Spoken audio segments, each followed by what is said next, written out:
कभी जंगल राज का हम लोग विरोध करते थे, उससे भी खराब ये जालिम राज हो गया। और हमारे प्रणेता ने गांव-गांव की पगडंडियों में घूमकर समस्याओं को देख लिया है, जान लिया है, तब ये बेस तैयार किया है। इसलिए बिहार में हमारा काम करने का विजन अलग होगा। संख्या है उसकी उतनी भागीदारी हम देंगे। ये खाका तैयार हो गया है कि किस गांव में किस चीज का हम फैक्ट्री डालेंगे, स्वरोजगार की योजना डालेंगे। गांव-गांव को घूमकर उस आदमी ने अध्ययन किया है। वो सब बड़े पैमाने पर उनको सूद पर पैसा देके रोजगार के नाम पर लूटता है।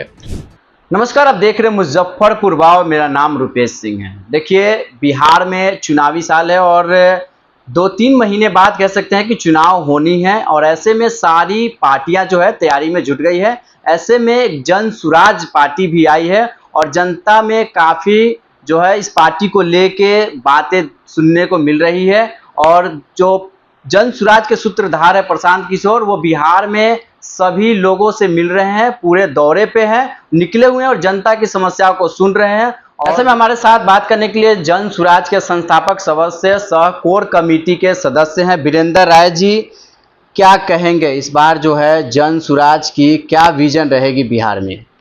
बिहार में जो पलायन का मुद्दा है हमारा प्रथम विजन है, शिक्षा का मुद्दा हमारा द्वितीय विजन है और तीसरा जो किसानों की समस्या है वो हमारा विजन है। चौथा जो हमारे बूढ़े बुजुर्ग को जो पेंशन मिलता है वो 2000 करना है, ये विजन है। और किसानों के साथ जो मजदूर का पलायन हो रहा है ये विजन है। महिलाओं के साथ जो एनजीओ टाइप का जो नॉन बैंकिंग है वो सब बड़े पैमाने पर उनको सूद पर पैसा देके रोजगार के नाम पर लूटता है। वो कम पैसे पर ऋण उपलब्ध करा के स्वरोजगार उपलब्ध कराना है। ये 5 विजन जन सुराज लेके चल रही है अभी तक।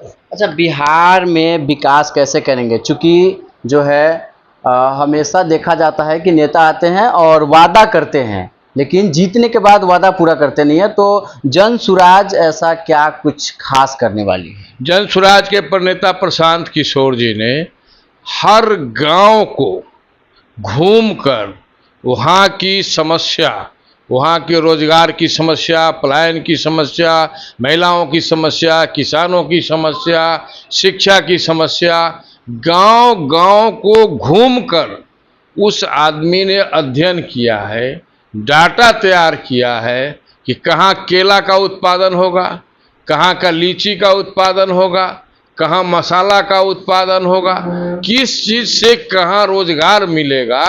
ये उस आदमी के पास घूमने के बाद अध्ययन हो चुका है और हर गांव का ये खाका तैयार हो गया है कि किस गांव में किस चीज़ का हम फैक्ट्री डालेंगे, स्वरोजगार की योजना डालेंगे। ये विजन हम लोगों का तैयार है और हमारे प्रणेता ने गांव-गांव की पगडंडियों में घूमकर समस्याओं को देख लिया है, जान लिया है, तब ये बेस तैयार किया है। इसलिए बिहार में हमारे काम करने का विजन अलग होगा। अच्छा, जन सुराज और प्रशांत किशोर कैसे विकास को धरातल पर लाएंगे, कैसे विकास करेंगे बिहार का? विकास तो सरकार में आने के बाद जो सरकारी तंत्र है उसके माध्यम से ही होगा, लेकिन व्यवस्था में बदलाव करना जन सुराज का मुख्य उद्देश्य है। सत्ता पाना बहुत बड़ा मुख्य उद्देश्य नहीं है और उस व्यवस्था परिवर्तन से ही रोजगार पैदा होगा, शिक्षा पैदा होगा, पलायन भागेगा, किसानों को जो उन्नत खेती और मुनाफे का खेती हो सकता है, कम ऋण पर महिलाओं को रोजगार उपलब्ध हो सकता है। ये सब हो सकता है तब जब व्यवस्था में परिवर्तन होगा। अच्छा, जन सुराज ही क्यों और अन्य पार्टियां क्यों नहीं? मतलब जन सुराज को ही क्यों जनता चुने इस बार? जनता इसलिए चुने जन सुराज को कि 70 साल से शासन कांग्रेस का और ये बड़े छोटे भाई का लालू और नीतीश का राज रहा। तो कहीं जंगल राज था, कहीं जालिम राज है, कहीं अफसर का राज है और आज व्यवस्था नाम की चीज़ खत्म हो गई। कभी जंगल राज का हम लोग विरोध करते थे, उससे भी खराब ये जालिम राज हो गया।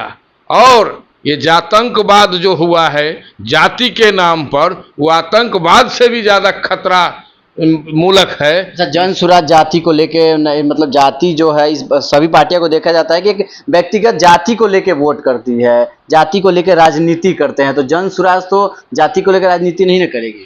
देखिए, बिहार में जाति का जहां तक सवाल है, क्योंकि हमेशा देखा जाता है कि बिहार में अपने जाति की राजनीति की जाती है। हर जाति में अच्छे लोग हैं और हर अच्छे लोग की कोई ना कोई जाति है, लेकिन उसमें जो अच्छे लोग हैं, जो हमारी विचारधारा में मैच करते हैं, हमारी विचारधारा के साथ चल सकते हैं, वैसे लोगों का जमात जनसुराज है, किसी जात का जमात नहीं है। तभी तमाम बिहार की जो जातियां हैं, प्रशांत किशोर जी ने कहा है, जिसकी जितनी संख्या है उसकी उतनी भागीदारी हम देंगे, तो जात का सवाल कहां उठता है। मतलब सभी को मिला के चलेगी जन सुराज, निश्चित रूप से चलेगी, और हमारी जितनी संख्या जिसकी ज्यादा है जिस क्षेत्र में, उसको टिकट देंगे हम लोग। और हमारा प्रशांत किशोर जी का एक सिद्धांत है, जिसकी जितनी संख्या भारी उसकी उतनी भागीदारी, और उस भागीदारी के सवाल पर कोई हमसे असंतुष्ट नहीं होगा। हर जाति के लोग इससे जुड़ेंगे और जुड़े हुए हैं, और हर अच्छे लोगों की कोई ना कोई जाति है और हर जाति में अच्छे लोग हैं।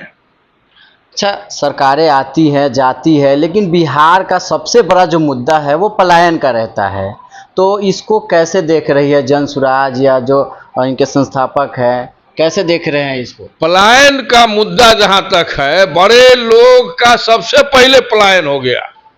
उनका बेटा जो पढ़ा लिखा था वो विदेश चला गया डॉलर कमाने के लिए, और गरीब का बेटा जो भूखा था गांव गमई का, वो चला गया हरियाणा पंजाब धान कटनी धान रोपनी के लिए। पलायन तो दोनों तरफ से हुआ है। आगे तो जन सुराज इस पलायन को अगर सरकार में आती है तो रोकेगी? जनसुराज निश्चित रूप से रोकेगी। हमारे नेता का कहना है कि हम 15,000 तक 12,000 तक यही रोजगार पैदा करेंगे और यहीं ही लोगों को देंगे हम रोजगार।